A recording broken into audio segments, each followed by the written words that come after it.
Hi guys, this is Claudia here from Rockin' Vienna this time for We Don't Care. And now I have the pleasure talking to Marco. Hi, yeah, how are you? I'm doing good. How are you, Claudia? Yeah, I'm fine, thanks. Okay. It's hot today, right? Well, a little bit. Yeah. And you came here with Nightwish? That's what I did. Yeah, and what are you planning to do today? Something special? I think there was Secret? there was talk about doing a show. Yeah. Yeah. So that's what we're going to be doing. Not really that special. I mean, this is a shorter one that we've used to. And the latest shows and days, so it's only an hour show, but of course, yeah, headliner is the Mighty Maiden. We have to leave time for those people. They've been around for a while, making metal popular all around the world. Respect, guys. And you are like studied musician. What did you study actually, and how did you start music first of all? Anyways, Started it a little bit by luck. I mean. Coming from the family where there was quite a lot of music in the surroundings. Oh, okay. Yeah, and Dad used to play acoustic guitar, so I actually started on grabbing one of his acoustics off the wall and started doing things with that.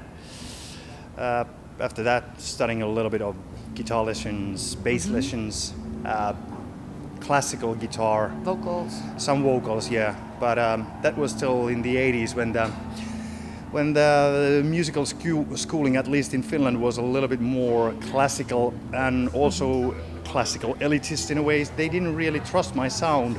Okay. And we're thinking that within 3 years that Hietala boy is going to lose his voice with those things that he does and with his cigarettes and everything. But well, that's close to 30 years now and I'm still doing it, so I'm happy to say they were wrong. So how did you find out about what you want to sound like? I was just listening to a lot of, old school prog and metal, like Sabbath, Purple, Jethro Tull, bands like that. And they kind of influenced me into how to do the voice. And that's where I picked up most of the stuff that I did. Yeah, so you also did a lot of experimenting with voice? Yeah, and I listened to really a lot of albums. I mean, I'm Finnish, so also it was a very good way of grabbing the essentials of English was to just put on a good album, check out the lyrics from the vinyl bag, and sing along. So you're doing also the arrangements of the vocals for Amorphous, is that right? I did for a few albums. Haven't done in the latest ones, but I did when Tommy Joutsen came to do vocals. I did the four first albums where he was on. And how do you go about writing arrangements, like also for the bass? Is it like you listening to tracks that are there already and then you find your way around it, or you start off something? Well, it goes both ways. I mean, writing music is there's no real like structure or order of things in there. You might have a riff, you might have a piece of melody, you might have a piece of lyrics, and whatever comes first, you start from there. And yeah. And vocal harmonies those are usually things that come pretty much last. You got to have a song, you got to have a main melody line for the vocalist or something like that, and then you start to look at okay, here goes the melody, here goes the chords, that's how it goes, and so these voices would fit there, and then it's just a matter of impression you want to make, how to what to the do. Options are plentiful. Yeah, right. Have you ever tried to have the vocals first and then set everything around it? Yeah, for sure. I mean, sometimes you just get a piece of lyrics and the melody line which you feel that these got something going on. So then you kind of start to find out what kind of a riffing or what kind of a chords or whatever you might have underneath it. Yeah. So you always come from the feeling what you want to express, and then you find out what to do technically. Pretty much, yes. Yeah. And you've been touring a lot, like. You were around with several bands, and so you got to know a lot of people actually on the tours, I guess. Some of them, yeah. Yeah. And how did that influence your life and your like friendships that came up? Well, I mean, the bigger the bands get, the more of a bubble we live in, and it's the same thing happening with Nightwish too. But I try to keep in touch with like some of the old schoolmates or guys when I was still just hanging around doing my studio engineering job and all that. Because there are a few like, you know, lifelong friends there, obviously. But making new ones is starting to be difficult because, well, like I said, you start to live in a bubble, and the evil but still necessary thing of the acquired fame is that you actually have to isolate yourself because you cannot handle the social pressure it brings. If you try to be on par, meet with everybody, you're going to wear yourself out really fast. Yeah, sure. I believe that. So it's also a matter of keeping your job and your privacy both like on good terms. Gotta find a balance.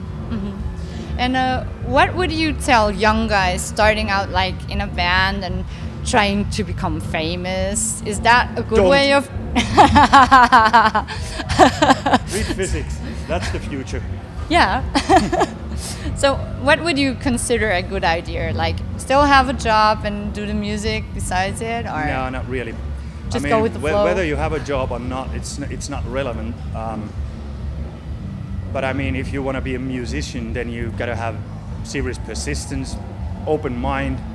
At the same time, you would have a big benefit if you have a personal vision of how to play and do things and all that.